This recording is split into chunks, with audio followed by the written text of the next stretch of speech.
What's up, everybody? Curtis Wilkerson here with Inside Arkansas and the Pod at the Palace, coming to you as always, win or lose, for your post-game report card and player grades. Arkansas did lose. Again, that's becoming uncomfortably familiar as they fall to 0-3 in SEC play, 71-63 to number 8 Florida. Second straight home loss in Bud Walton Arena. The Razorbacks, but just can't seem to get out of their own way and figure this thing out. But let's get right into it.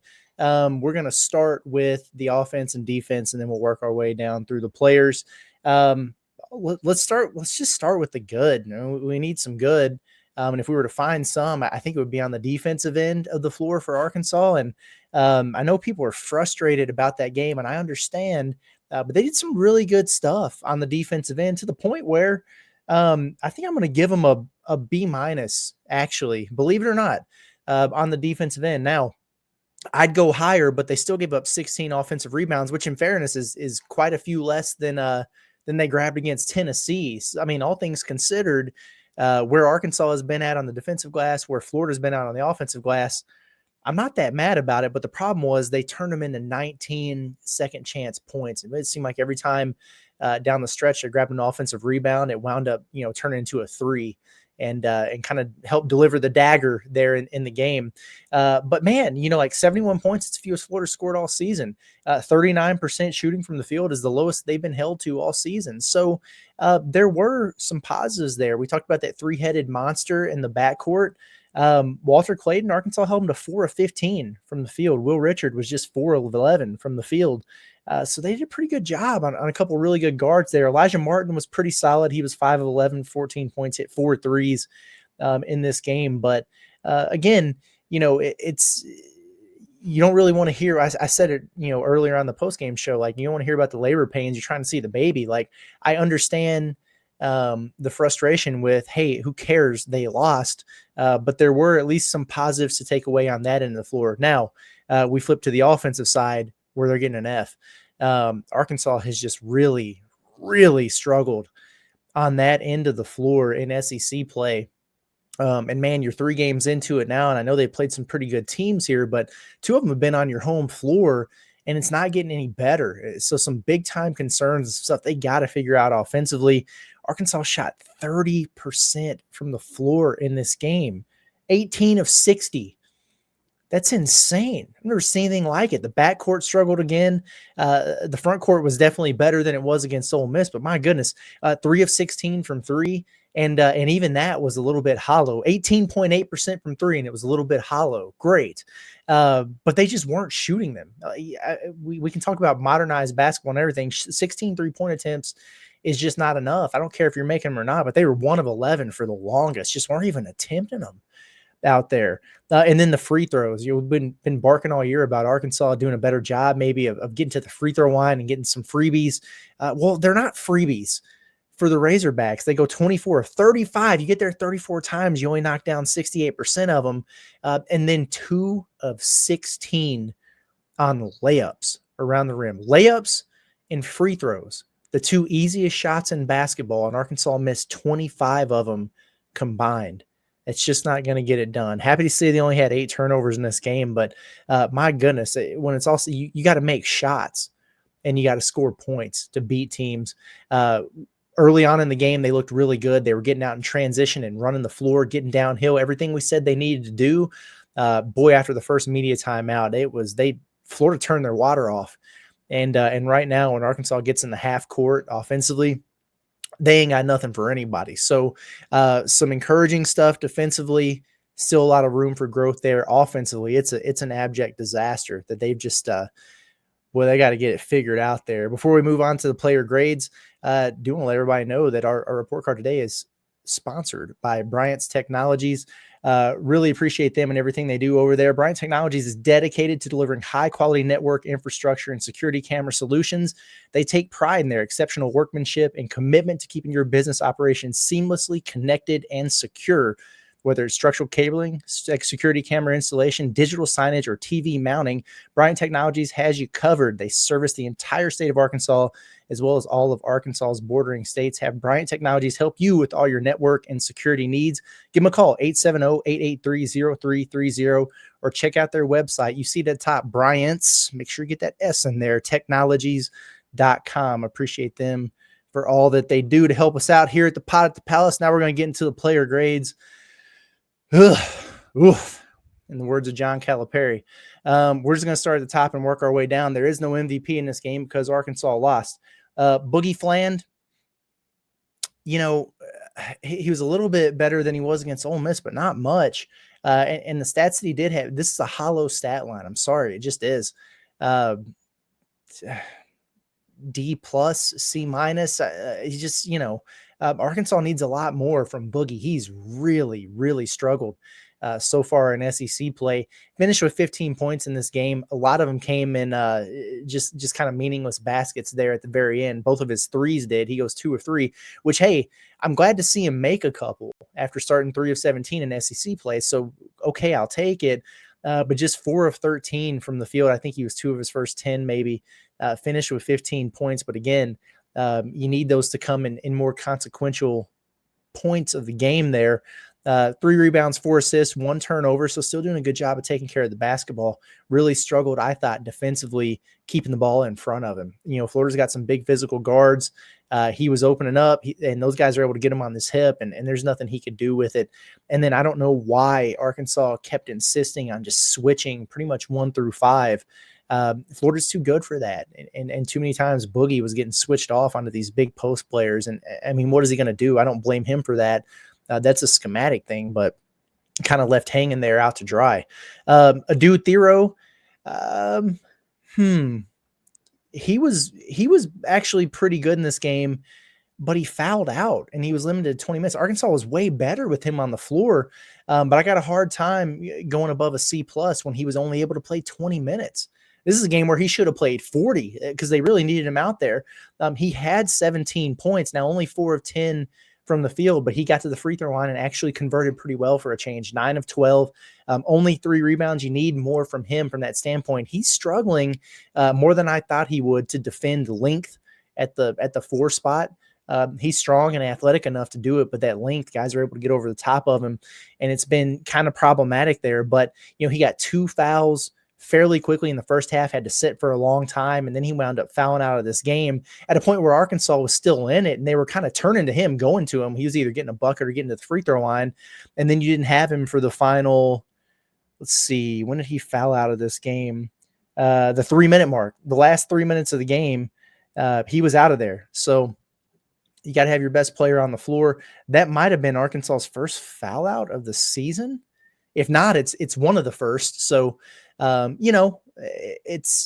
he's playing better than he did, at Tennessee these last couple games here. But, buddy, they needed him out there for more than 20 minutes in this game. Jonas Adu actually thought he was pretty good in this game. I'm going to go with a solid B, I think, for Jonas. Here's the thing. He had 11 points. He was 4 or 5 from the field. That's nice. 5 shots after not taking any. I'll take that. Only 3 of 6 from the free throw line. I know he's a big man, but he's a pretty decent free throw shooter. So something he needs to pick up a little bit there. 9 rebounds. That's a really good number for Jonas. 2 assists, a couple turnovers in 32 minutes. Now, early in the game, they were going right to him. He scored on a duck in and had a layup there in the post, and it was contested. So scored over the top of a guy. Then he beat everybody down in transition and had a dunk.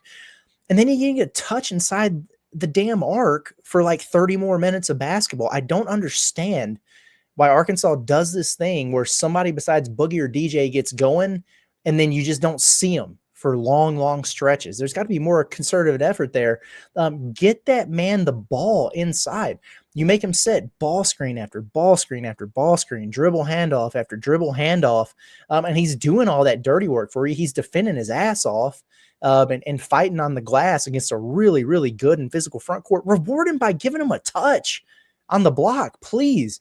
They got to the point where he kept getting on the perimeter, and finally he said, "The hell with it. I'm just going to put it on the floor and drive it." And that's how he was starting to get to the free throw line. And then lo and behold, they hit him on a pick and roll score and then a drive and a dump off, and he dunks it later in the second half. And then you didn't see him again. So it's like, if it ain't broke, Arkansas is going to try like hell to fix it. I don't understand what the situation there. I'm not saying that Adu is like the most gifted offensive post player in the country, but man, if he's cooking in there, get him more shots. If he has back-to-back buckets, like those guards aren't going to hesitate to heat check somebody. Dump it in there to him and let him go to work a little bit. Reward him more on the pick and rolls. I would love to see that, but all in all, I thought he fought. I thought he played hard, nearly had a double-double. So encouraging sign there from Jonas Adu. Carter Knox, I'm going to go C- instead of D+. I thought that this is one of Carter's better games actually defensively. Didn't see as many of the communication breakdowns from him. I thought he was up for the challenge from a physicality standpoint. He was competing on the glass, especially early. He wound up with 4 rebounds. Only had 4 points though. 1 of 7 from the field, 0 of 2 from 3.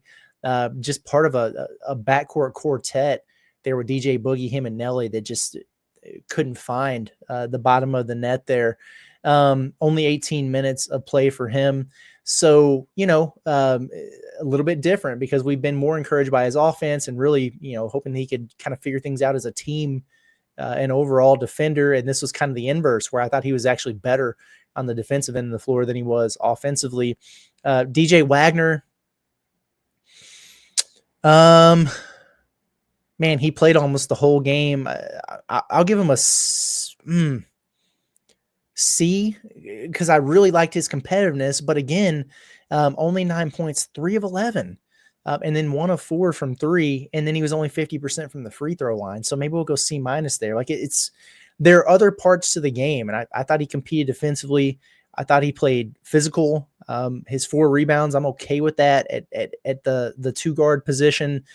3 assists and no turnovers. And then again, like he played 39 minutes, but the ball's got to go through the net at some point. It's a results oriented business here. So, all those guys struggling on the offensive end of the floor. Speaking of struggling on the offensive end of the floor, I hate to do it. But got to give an F to John L. Davis after such an encouraging performance against Ole Miss. No other way to put it than it was a stinker there against Florida. 0 of 8 from the floor, 0 of 5 from 3-point range. He had 3 rebounds. He had 3 turnovers in 20 minutes. Brutal stuff offensively. His first couple shots were quick, but in and out. And then it looked like he was thinking about it and couldn't get a 3-ball to rattle home. That's been the one thing he's done pretty consistently for Arkansas. Missed a couple point blank layups in there. And then, he wasn't particularly great on the other end either. And then when you're having turnovers and some of them careless, just dribbled one off of his foot on like this weird miscommunication on a dribble handoff exchange. Just a setback again. He had a moment on Wednesday and wasn't able to stack games, and Arkansas is going to need him to do that. You can chirp all day and pocket watch him all day, folks, and that's fine, but he's going to play. He's got to play because Arkansas really doesn't have any alternatives there. Does it mean he has to be a starter? Does it mean he's going to be your best player? Hell no. That's obviously not going to be the case now. But he's got to be a contributor in some way. You just don't have the bodies to do this thing otherwise. Trevin Brazil, B+, I'm going to go. And I'm tempted to go higher, even though Arkansas lost in this game. But I think that's the highest grade I've given here. His energy was just awesome. So proud of his effort and the way he played. He competed, fought his tail off in there. 7 points, 6 rebounds in this game. He was 2 of 3 from the field, 3 of 6 from the free throw line. Come on now. Free throws, fellas.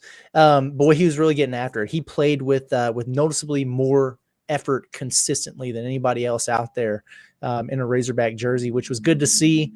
Happy for him in the way that he competed there. And I wish that was a little bit more contagious with some other guys up and down the roster. That way, maybe they could pull out some of these games and get wins. He had a huge momentum play. Arkansas just went completely cold offensively in the first half, and the crowd, which was great, by the way, was starting to lose its sizzle in there. Arkansas fell behind, and there's Trevin with a steal. He goes coast to coast and dunks it, and then what happens? Arkansas forces a shot clock violation. Bud's rocking again. Like he single-handedly shifted the momentum right there. But great effort from him. but it was a losing effort for the Razorbacks. Don't have anything for Billy Richmond and Big Z. They played a combined 10 minutes in this game, and not a whole lot to show for it or evaluate, unfortunately, in this one. And Arkansas's got some things to figure out. I think it's time to make a lineup change. If I was Cal, I'm not the only one, but I've been saying I think Boogie, DJ, Thero, Trevin, and Jonas is maybe the lineup to go with. They played that quite a bit in this game, and I thought it was the best lineup that Arkansas put on the floor. Just start them. I know it leaves you vulnerable with your front court rotation because Big Z is somewhat unplayable right now, but you just figure it out. And maybe that means when you do your first subs in, it's a guard, and you sub in John L. or Carter or whoever, and you slide Thero down to the 4. And you can get those guys blows that way. But I think you're to the point where you're 0-3, you got to shake something up, right? I mean, you have to. And I don't necessarily like that lineup from spacing standpoint, and, because there's not a lot of 3-point shooting on there, but the guys who have been making threes throughout the course of the year have not been making them in SEC play. So who cares? Just get your 5 best players out there on the floor. It's a bigger lineup, more physical. Maybe that's a better group on the glass, and they can find something there. But I tell you what, we have now officially reached panic button time for this Arkansas basketball team. Said it on the post-game show, and I'll say it again. They have 4 must-win games in a row coming up. That's just where they're at this point. Nothing is easy on the road. Don't care. If you think you're an NCAA tournament team or that's your goal, you go out there and you find a way to beat LSU and Missouri, and then you come back home and you stop the bullshit of losing in Bud Walton Arena, and you take care of business against Georgia and Oklahoma, period. That's it. End of discussion. That's what they have to do. Their backs are against the wall. We'll see how they respond. So appreciate everybody for continuing to rock with us. I know it's frustrating, and I'm frustrated too. I'm sure the players and the team and Cal and everybody are. Hopefully brighter days are ahead, but we'll see. We're going to continue to talk about it and cover it anyway. So make sure you stay subscribed with us Inside Arkansas YouTube channel. Find the podcast if you're the listening type over at Apple or Spotify. I'm going to get out of here. It's been Curtis Wilkerson with the Pod at the Palace. Y'all have a good one. We'll see you in the morning.